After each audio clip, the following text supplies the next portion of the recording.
¿Cuál fue el propósito del presidente cubano al visitar México el 1 de octubre en la toma presidencial? Aparentemente, según nos cuenta Radio Pasillo y Radio Palacio, México va a resolver el problema de generación, distribución y consumo de energía eléctrica en el 99% de la isla. El otro 1% le corresponde a los estadounidenses en Guantánamo. A cambio de eso,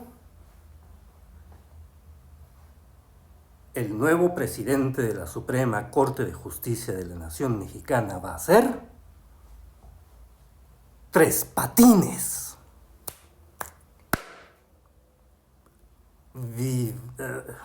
Buen día.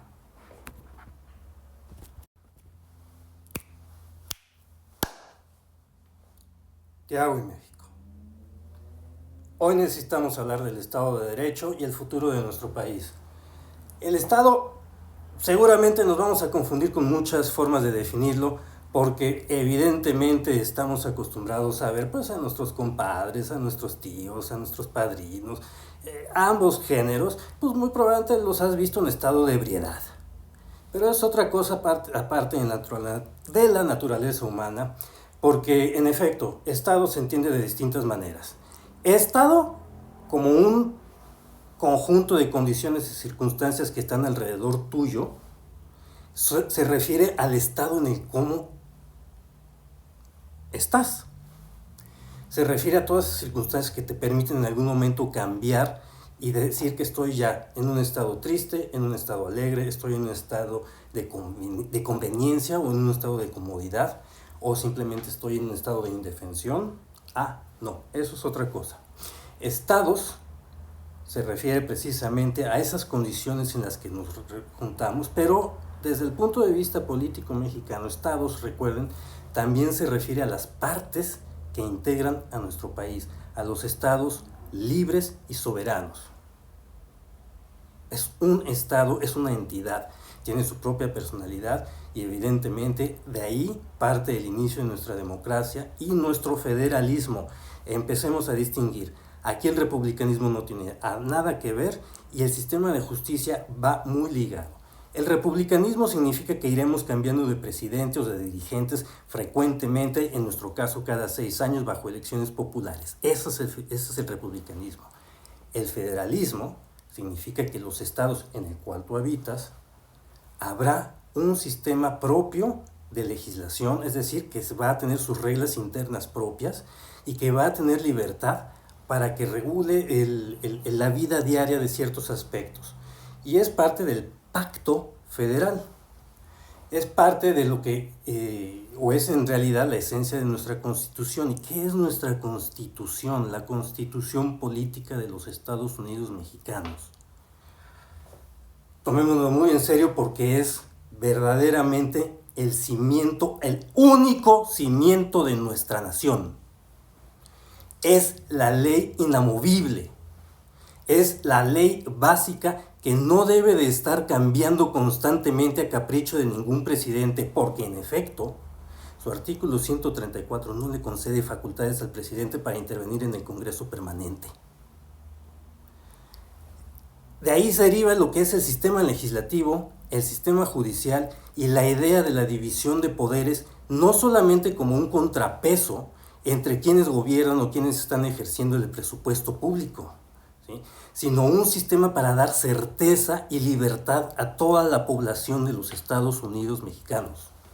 Estamos hablando también de que son las bases que nos van a permitir vivir en plenitud.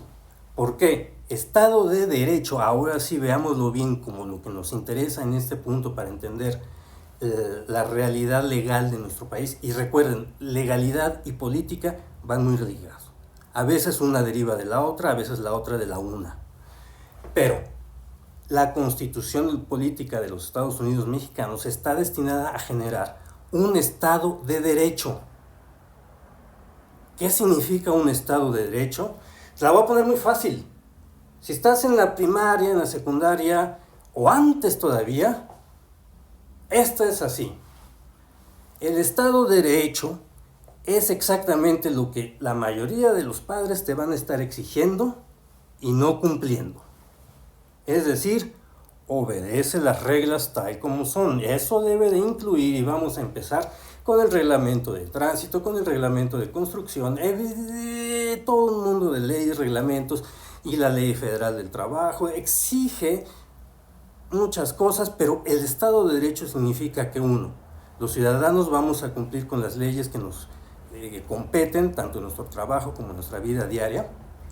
Es decir, que vamos a comportarnos de manera civilizada y educada entre nosotros. Eso es el Estado de Derecho. También, por el otro lado, significa que en efecto, las autoridades, tal como lo manda nuestra Constitución, van a ejercer única y exclusivamente las facultades que les han sido expresamente atribuidas, concedidas o asignadas.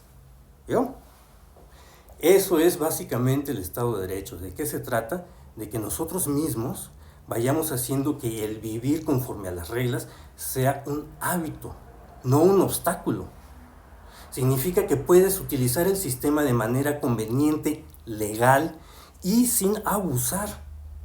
Significa que el Estado, ahora debemos de entender al Estado como todo el conjunto de autoridades que existen en los 3 niveles de gobierno, el federal, el estatal y el municipal, en donde podemos tener la garantía, la certeza y la libertad de saber cómo opera la vida diaria, cómo operan los negocios, qué reglas se nos van a aplicar, qué multas pueden ser aplicables en caso de que faltemos a la ley, pero en ese caso también requieres la certeza de saber qué penas o qué castigo se te va a aplicar. Y de ahí deriva el otro concepto que hemos hablado anteriormente. ¿Qué es la corrupción ciudadana? La corrupción ciudadana no es más que eso mismo, el no querer acatar las leyes, las decisiones o la normatividad que nos compete, incluso la propia decencia. Eso es el Estado de Derecho en México. ¿Qué hago en México?